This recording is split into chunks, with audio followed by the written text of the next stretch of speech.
수혜해 주시는 하나님의 말씀은 사무엘하 16장 15절에서 23절의 말씀입니다. 사무엘하 16장 15절에서 23절의 말씀, 구약성경 489면에 있습니다. 우리 찾으셨으면 저가 한 절, 여러분이 한 절 한 절씩 교독하시겠습니다.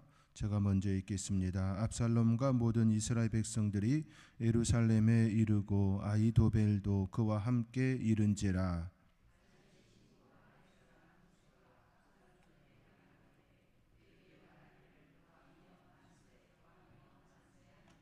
압살롬이 후세에게 이르되 이것이 내가 친구를 후대하는 것이냐?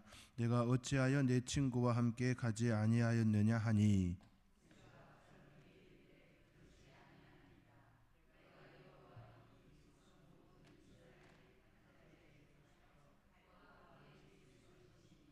또 내가 이제 누구를 섬기리이까? 그의 아들이 아니니이까? 내가 전에 왕의 아버지를 섬긴 것 같이 왕을 섬기리이다 하니라.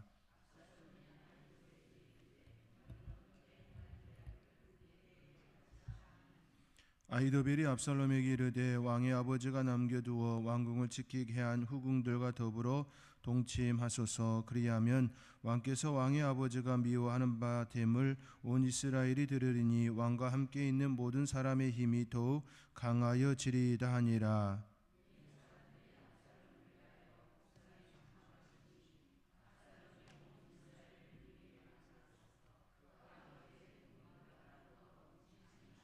함께 읽겠습니다. 그때에 아히도벨이 베푸는 계략은 사람이 하나님께 물어서 받은 말씀과 같은 것이라. 아히도벨의 모든 계략은 다윗에게나 압살롬에게나 그와 같이 여겨졌더라. 아멘. 이 시간 오여전도의 회원들 나오셔서 하나님께 특성으로 영광 돌리시겠습니다.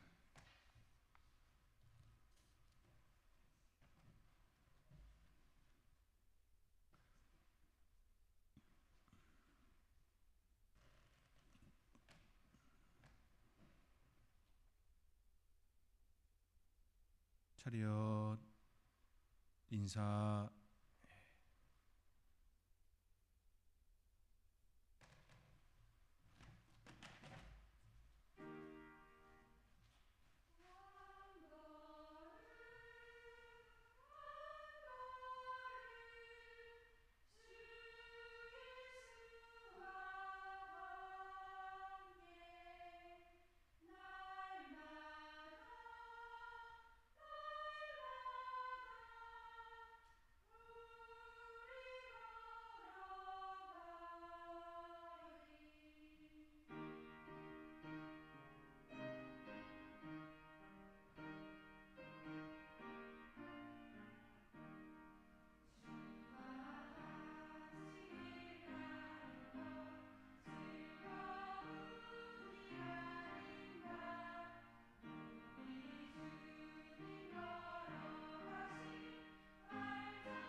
늘 예수님과 함께 삶을 살리라, 또 그 은혜 따라 살리라 고백하는 우리 오여전도의 찬양의 고백과 같이 늘 예수님과 동행하고 예수님과 함께 삶을 살아가는 저와 여러분의 삶이 되어지기를 주님의 이름으로 축원드립니다. 다윗은 여러 명의 아내로부터 여러 명의 아들을 낳았습니다. 그의 첫 번째 아내 미갈은 자녀를 낳지 못했습니다. 성경은 미갈에게 자녀가 없었던 이유를 하나님의 언약궤와 관련하여 보도한 바 있습니다. 예루살렘으로 하나님의 언약궤가 올라왔습니다. 그때 다윗은 너무 기뻐하여 춤을 췄습니다. 아래 옷이 내려갈 정도로 매우 기뻐하며 춤을 췄습니다.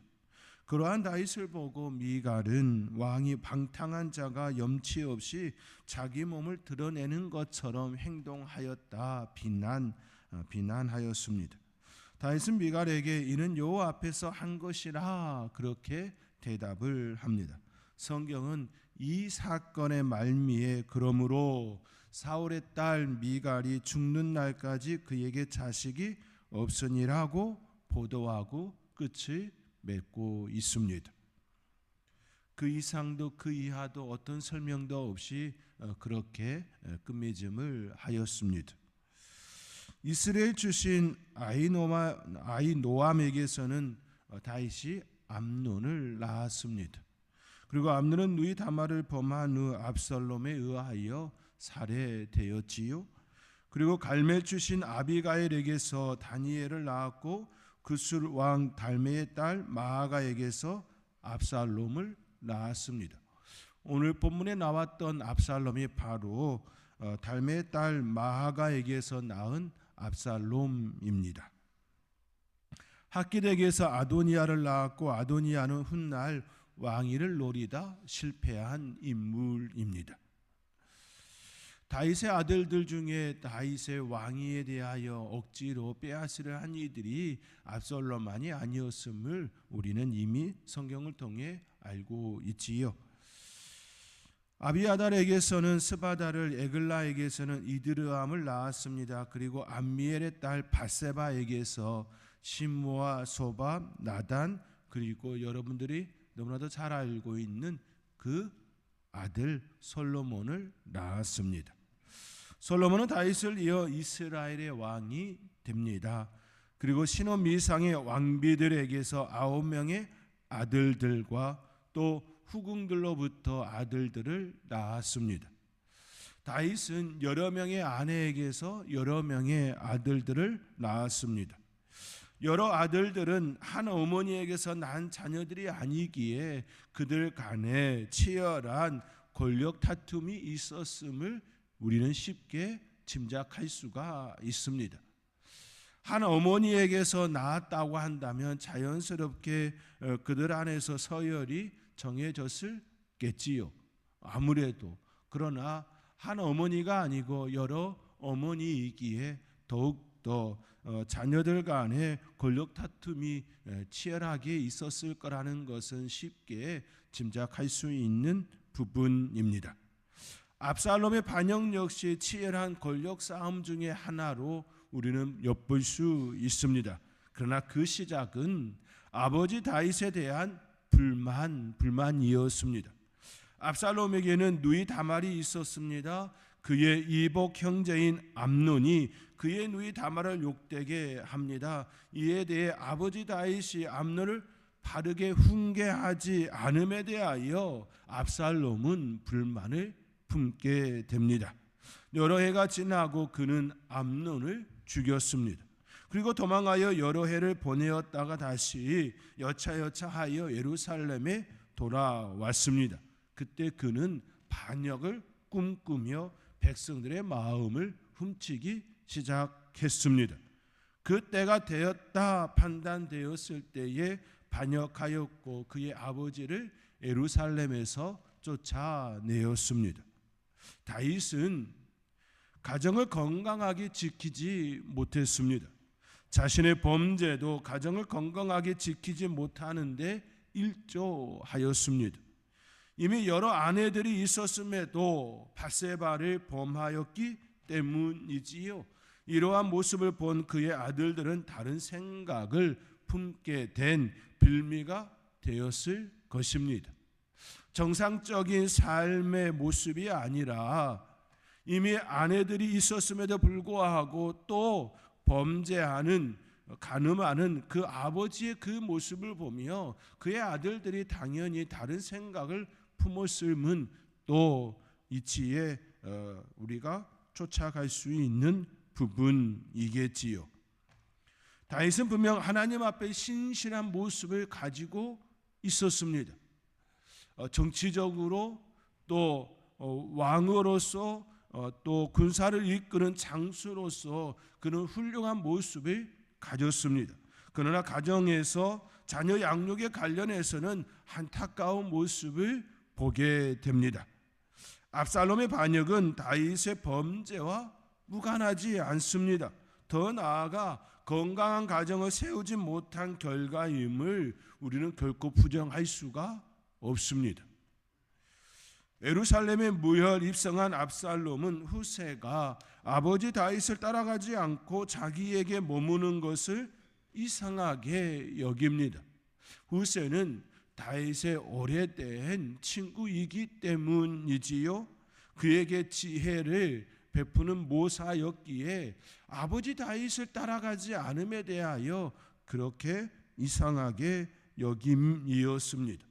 또 예루살렘에 입성하는 압살롬에게 후세는 왕이여 만세, 왕이여 만세 외치며 그를 맞이하였기 때문이기도 합니다.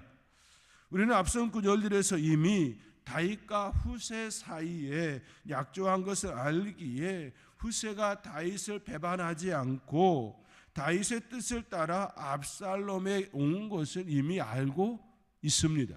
그러나 압살롬은 후세와 다윗 사이에 이루어진 그 약조에 대하여서는 알지 못하기에 오래된 아버지의 벗인 모사였던 그 후세가 아버지를 다윗을 따라가지 아니하고 자기를 맞이하는 그 모습은 당연히 이상하게 여길 수밖에 없었을 것입니다.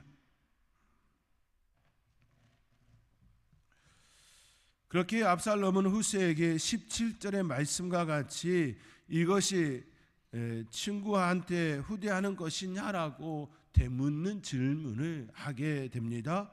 우리 함께 오늘 본문 17절의 말씀 우리 함께 읽겠습니다. 압살롬이 후세에게 이르되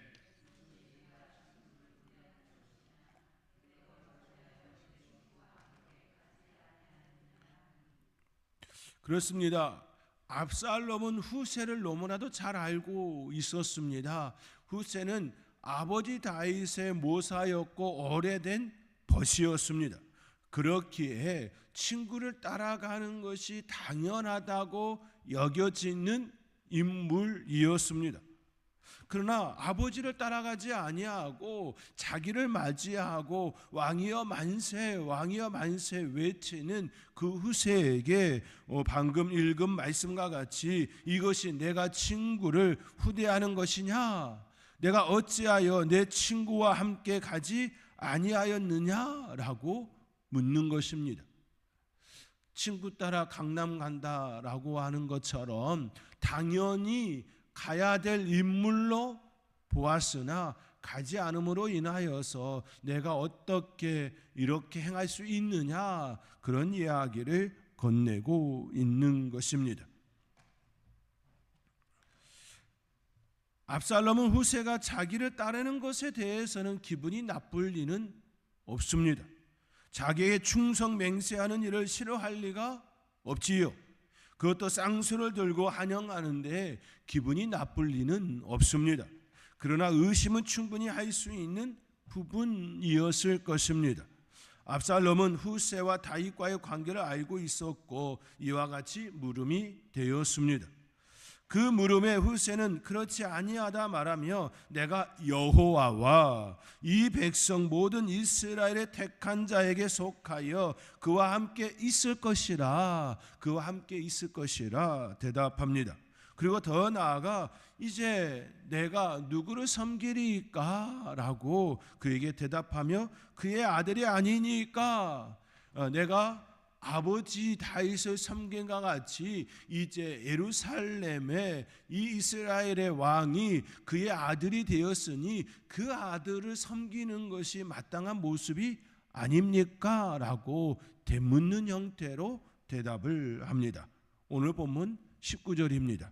우리 함께 읽겠습니다. 또 내가 이제 누구를 섬기리까?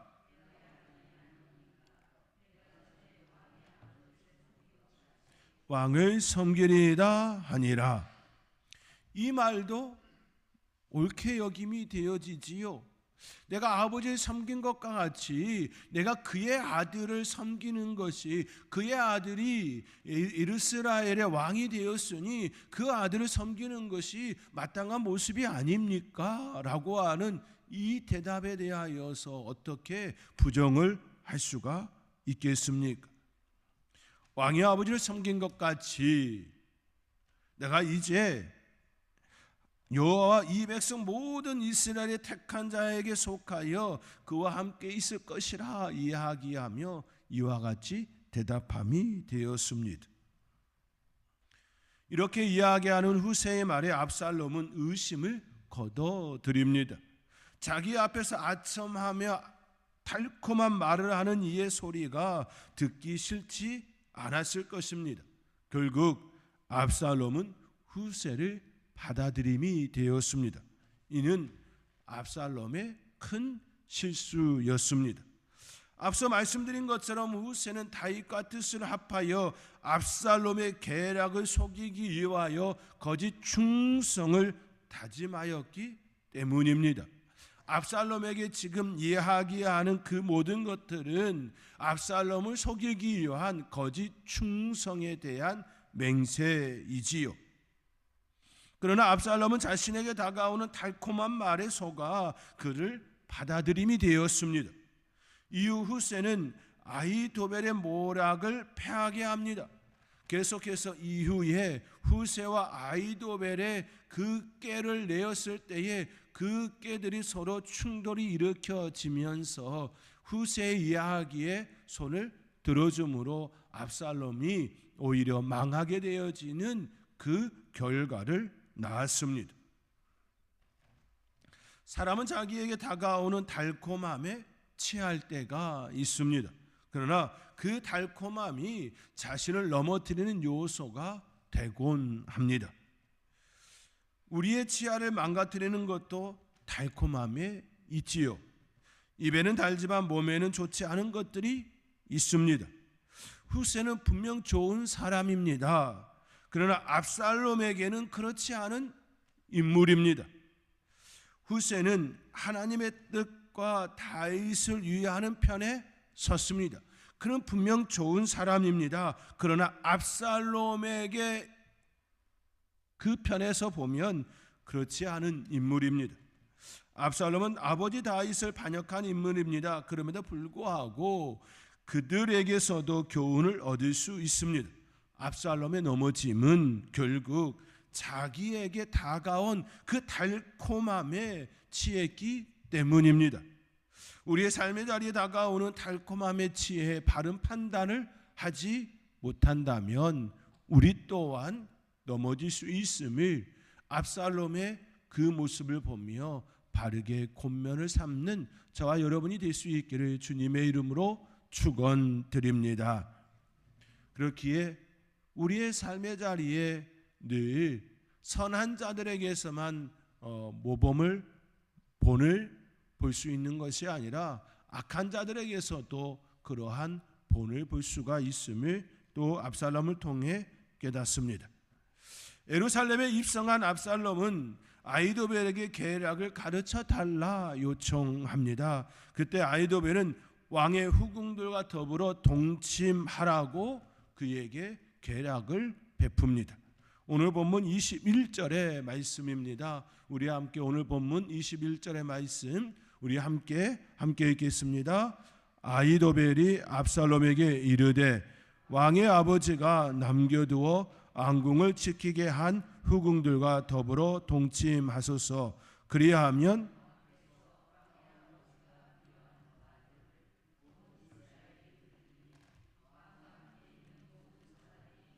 더욱 강하여 지리이다 하니라. 아히도벨은 압살롬에게 아버지의 후궁들과 더불어 동침하라 가르칩니다. 아히도벨이 압살롬에게 이처럼 요구한 이유는 인간적인 생각이었습니다. 인간적인 그런 방법이었습니다. 21절 중반절에 이렇게 기록되어 있습니다. 그리하면 왕께서 왕의 아버지가 미워하는 바 됨을 온 이스라엘이 들으리니, 우리가 방금 읽은 중반절에 이렇게 기록되어 있습니다. 왕이 왕의 아버지로부터 미워하는 바가 될 것이나, 아히도벨은 압살롬에게 이와 같이 이야기를 건넵니다. 여기서 미워하는 바, 미워하다라는 뜻의 히브리어는 니브아 시타입니다. 니브아 시타입니다. 이 단어의 원래의 뜻은 나쁜 냄새가 나다입니다. 나쁜 냄새가 나다, 악취가 나다, 이 뜻입니다. 생선이 오래되고 썩었을 때 나는 그 악취를 가리킵니다. 실제로 성경에서 니브아 시타가 쓰인 곳은 7회급 재앙 중에 개구리가 죽어서 악취가 났을 때 이 단어를 사용하였습니다. 또 만나를 걷어들여 그 다음 날까지 놔뒀을 때에 그때의 냄새도 이 단어를 사용하였습니다. 썩어서 악취나는, 하나님의 말씀대로 이행하지 않음으로 인하여 만나를 두었던 그곳에서 악취가 났다, 그 표현이었습니다. 이는 아히도벨이 압살롬에게 아버지의 후궁들과 동침하게 함으로써 냄새를 풍기라는 의미입니다. 이때 아히도벨은 압살롬에게 악취를 풍기라, 그런 의미가 아니라 너의 영역을, 너의 그 영역 표시를 하라, 이런 개념으로서의 냄새를 풍기라, 이런 의미인 것이지요. 마치 들짐승들의 그 숫사자나 그 수컷들이 자기의 소변을 군데군데 범으로써 영역을 표시하고 냄새를 풍기는 것처럼, 마치 아히도벨이 지금 압살롬에게 아버지의 후궁들과 더불어 동침하게 함으로써 너의 영역을 표시하라, 이렇게 이야기를 건냄이 됩니다. 자신의 존재를 밖으로 드러내라 라고 하는 그런 의미입니다. 아버지 다윗과는 더 이상 같이 갈 마음이 없음을 밖으로 표시하라 라는 의미입니다. 아버지 후궁을 범하였는데 어떻게 이후에 아버지 다윗과 화해할 수가 있겠습니까? 넘지 말아야 될 선을 넘었다라는 것은 이제 더 이상 압살롬의 입장에서는 내 아버지와 같이 갈 수 없는 그 선을 넘었다라는 의미입니다. 내 아버지와 결단코 화해하지 않을 것이다. 그러므로 너희들 분명히 선을 알라라는 것이지요. 아히도벨은 바로 이것을 바랬습니다. 또한 이 일을 통하여 다윗의 군대보다 압살롬이 훨씬 더 강하다라는 것을, 힘이 세다라는 것을 보여주기 위함이었습니다. 아히도벨은 지극히 인간적인 생각으로, 인간적인 방법으로 자신들의 영역을 표시함이 되었습니다. 앞서 말씀드린 것처럼 수컷들이 그들의 영역을 표시하듯이 그렇게 그 행위들을 하게 함이 되었습니다. 그러나 이 일은 결코 하나님의 말씀, 즉 율법을 따르는 그 행위가 아니었습니다. 하나님께서 모세에게 주신 10계명 중에 제7계명을 어기는 행위였습니다. 간음하지 말라, 이 계명의 말씀을 어김이 되었습니다. 내 이웃의 아내를 범하지 말라라고 하는 말씀도 어김이 되었습니다. 그것도 압살롬이 예루살렘에 입성한 후 첫 번째로 행한 일이 바로 하나님의 말씀을 어기는 일이었습니다. 이스라엘의 왕이 되었으면 하나님의 뜻을 따르는 신정 통치로서의 그 권위를 세워야 할 그가 하나님의 말씀을 어기는 그 일을 처음으로 행하였다라는 하나님의 뜻이 그들 가운데 있지 않음을 이렇게 확연히 드러내는 사건이었습니다. 하나님의 뜻을 이루어야 할 이스라엘의 왕이 전혀 그렇지 못한 반대 행위를 하고 있습니다. 인간적인 방법과 인간적인 생각이 앞섰습니다. 그만큼 압살롬은 백성들의 마음을 빼앗았지만 하나님께서 원하시는 그런 왕이 아니었습니다. 이를 통하여 우리는 하나님께서 다윗을 복권시킬 것이라는 그런 암시도 밝게 합니다. 즉 하나님께서 원하시는 왕은 압살롬이 아니었다라는 말씀입니다. 그렇기에 압살롬이 이스라엘의 왕이 되어진 것은 지극히 하나님께서 나단 선지자를 통하여 다윗에게 말씀한 징계의 하나였음을 우리는 보게 됩니다. 압살롬의 동침 사건과 다윗의 간음 사건에 대한 하나님의 징계라는 것이지요. 즉 압살롬의 동침 사건은 다윗의 간음 사건에 대한 하나님의 징계였다라는 의미입니다. 나단 선지자를 통하여 주신 말씀 중에 이제 내가 나를 업신여기고 햇사람 우리아의 아내를 빼앗아 내 아내로 삼았은즉 칼이 내 집에서 영원토록 떠나지 아니하리라 하셨고, 여호와께서 또 이와 같이 이르시기를 보라, 내가 내 집에 재앙을 일으키고 내가 내 눈 앞에서 내 아내를 빼앗아 내 이웃들에게 주리니 그 사람들이 내 아내들과 더불어 백주에 동침하리라. 이 말씀은 나단 선지자가 다윗이 범죄하였을 때에 찾아와서 하나님께서 주신 징계의 말씀입니다. 하나님께서는 그의 아들 압살롬을 통하여 다윗의 범죄로 인한 징계를 내리도록 하였습니다. 이 두 사건, 즉 다윗의 간음 사건과 압살롬의 후궁 동침 사건은 공통점이 있습니다. 첫째는 장소가 같습니다. 압살롬이 다윗의 후궁을 범한 곳은 왕궁의 지붕이었습니다.